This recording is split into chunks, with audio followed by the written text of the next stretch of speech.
Only a few days remain before Super Tuesday, which is shaping up to be a major turning point in the race for the White House. On that and some of the key issues in the presidential race, we turn to the analysis tonight of Brooks and Capehart. That's New York Times columnist David Brooks and Jonathan Capehart, associate editor for The Washington Post. Great to see you both as always. So both President Biden and former President Donald Trump visited the southern border yesterday as the 2024 presidential campaign ramps up over this issue that has really confounded administrations of both parties, that's immigration. Jonathan, how are Democrats aiming to boost their standing among voters who increasingly say that immigration is their top issue in this election? By pointing out the fact that the sitting president of the United States, in conjunction with the Senate Majority Leader Chuck Schumer, along with one of the most conservative members of the Senate, oh my gosh, I can't believe I'm spacing on his Senator Langford from Oklahoma, that they sat down and hammered out a deal after the president went before the nation and said, everything is on the table.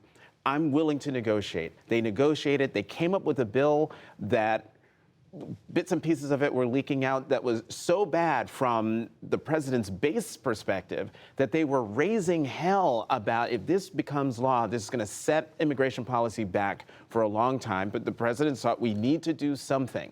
They come up with the bill. And what happened? Donald Trump made a phone call or put out some social media post and said, don't do it. Republicans refused to take yes for an answer and gave President Biden the perfect thing to go before the nation and say, I'm trying. I was part of this deal. I gave them basically everything they wanted, and they still said no. Those people are not serious. And I think if he hammers that message time and time again, I think it will break through. And part of what Jonathan just described was on full display at the border yesterday. President Biden invited President Trump to call on Republicans to support this bipartisan border deal. And then former President Trump accused Joe Biden of having what he called a Joe Biden invasion. That's the way he referred to the migrant crisis. I mean, it's fairly clear how they're trying to play at the politics here. Well, it's obviously Trump's strongest point. I mean, only 28% of Americans support Joe Biden's immigration policy. They prefer Trump's policy over Biden's policy by like infinite percent. And so Trump has the country on his side when it comes to this border. And the simple fact is the Democrats have been sort of out of touch on this issue. In 2016, you had large numbers of candidates in a Democratic primary raise their hand and say they were for decriminalizing the border. That was, compared to where America is, that's far off. Second, the Biden policies just haven't worked. Our asylum system was created after World War II to help those with extreme persecution. That was a long time ago. Right now, there are like 40 million people in the world who are facing that kind of persecution. We can't take all those people. And we can't have a policy that prioritizes the people who are breaking the law rather than people who are applying through the asylum system according to law. So to me, the issue right now is not necessarily immigration, it's chaos. And so Biden has to do the thing which I think the British have done, which is to say, we're going to stop the asylum process until we can digest all the people who are already in the system. And that will at least try to impose some order, because if there's just chaos, it's going to be just bad news for Biden. But the only problem is, that would be a great thing to do, David, but there's no money.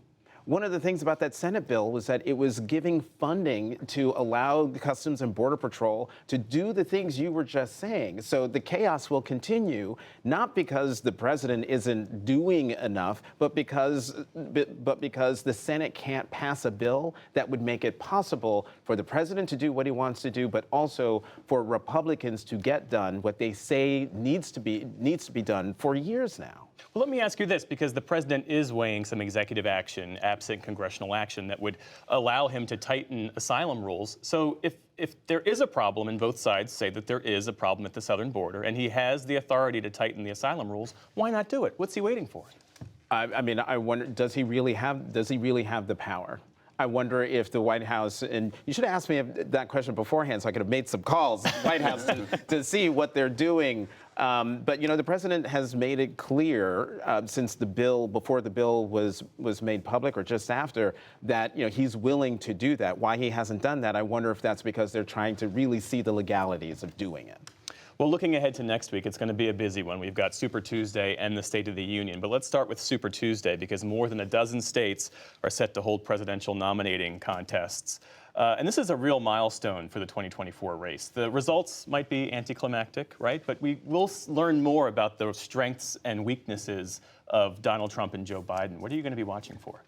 How soon Nikki Haley drops out after she gets crushed in every state. Nikki Haley's like 52. She's got a long political future in front of her. And if she stays in the race too long after Super Tuesday, she's really damaging the party that she, I presume, wants to be part of. And so I imagine that she'll drop out.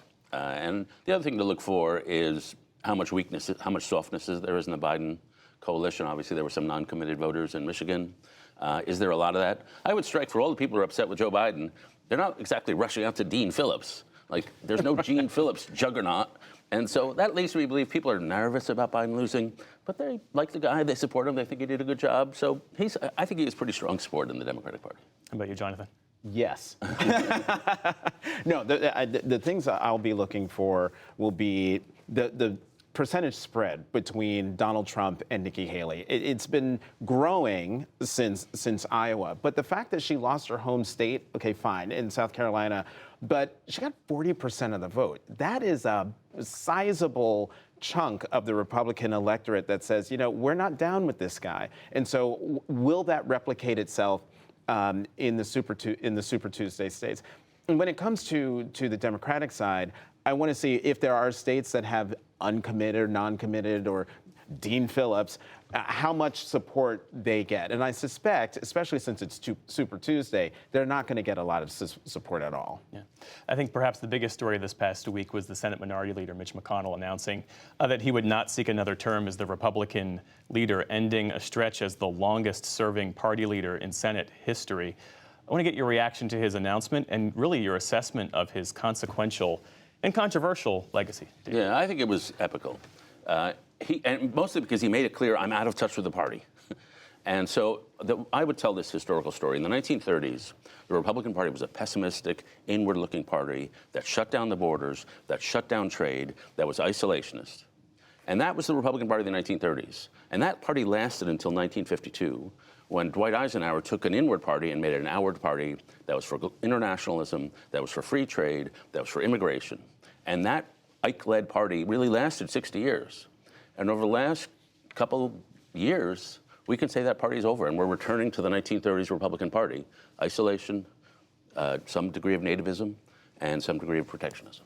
On that point, Jonathan, I was talking with a top Democrat the other day who said he thought he would never be in a position to say that he would miss Mitch McConnell. But given the alternatives, the potential alternatives, that's kind of how he's feeling. Yeah, you know what? Let me give Senate Minority Leader Mitch McConnell his flowers. Let me just give him his flowers because he is, our version of the master of the Senate. Wily, cunning. No one knows the Senate rules like Mitch McConnell. He even made up some rules. Made up the rule that you can't, a sitting president cannot nominate someone to the Supreme Court with 9 months to go before the election. The American people should choose the president, who then chooses the justice. So he stole a Supreme Court seat from President Obama.